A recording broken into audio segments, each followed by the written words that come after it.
সাতক্ষীরা জেলা বিএনপির সাবেক সাধারণ সম্পাদক, সাবেক সভাপতি, সাতক্ষীরা জেলা বিএনপির বর্তমান আহ্বায়ক জনাব রহমতুল্লাহ মোল্লা।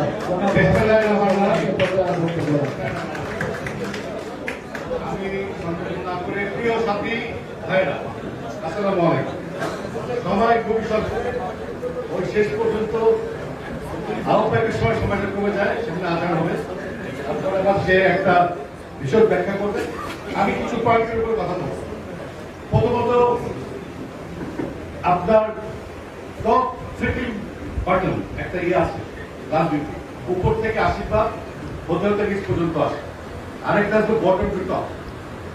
আমাদের মাননীয় ভারপ্রাপ্ত চেয়ারম্যান যে পলিসি দিয়েছেন, তৃণমূল থেকে নেতৃত্ব আস্তে আস্তে জেলা পর্যায়ে আসবে, আমরা সেই দিকে ধাবিত হচ্ছি। আমাদেরকে দায়িত্ব দেওয়ার পর কয়েকটি কঠিন সিদ্ধান্ত আমরা নিয়েছি। প্রথম সিদ্ধান্ত আমরা 6 জনে মিলে নিয়েছি যে মাননীয় ভারপ্রাপ্ত চেয়ারম্যান একটি কাজের জন্য আমাদের এখানে পাঠিয়েছেন, নেতৃত্ব দেওয়ার জন্য নয়। আমরা প্রতিজ্ঞাবদ্ধ হয়েছি মাননীয় ভারপ্রাপ্ত চেয়ারম্যানের ওই আস্থাকে আমরা মাথায় রেখে আমরা কে কি হব ওই স্বপ্ন না দেখে এই দলের একটি গণতান্ত্রিক পদ্ধতি সাতক্ষীরা জেলায় রূপান্তরিত করা, এই ব্যাপারে আমরা প্রতিজ্ঞাবদ্ধ। এই লক্ষ্যে আমরা 6 জনের প্রথম দিন কমিটি পেয়ে সমস্ত ওয়ার্ড, ইউনিয়ন এবং উপজেলা কমিটিগুলো বিলুপ্ত করেছিলাম। উদ্দেশ্য ছিল যে সংঘাত নিরসন করার, অন্য কোনো কিছু নাই, ঐক্যের দিকে যাওয়া। দ্বিতীয়ত, সিদ্ধান্ত নিয়েছিলাম আমরা নতুন করে আর কমিটি না দেওয়া। আমরা ইচ্ছা করলে বিভিন্ন উপজেলায় কমিটি দিতে পারতাম, কিন্তু আমরা সিদ্ধান্ত নিয়েছি এই কমিটি আমরা দিব না। একেবারেই তৃণমূল থেকে কাজটা শুরু করব, যাতে কেউ বলতে না পারে আমি ওই ইউনিয়নের নেতা। সেটাও বিরক্ত করে আমরা একদম ওয়ার্ড পর্যায় থেকে নেতৃত্ব বের করার জন্য আমরা নতুন কোন কমিটি দেই নাই। এখন নিরপেক্ষতার কথা বলা হচ্ছে, আমরা প্রতিজ্ঞা করছি আমরা নিরপেক্ষ থাকবো, এ ব্যাপারে কোনো সন্দেহ নেই।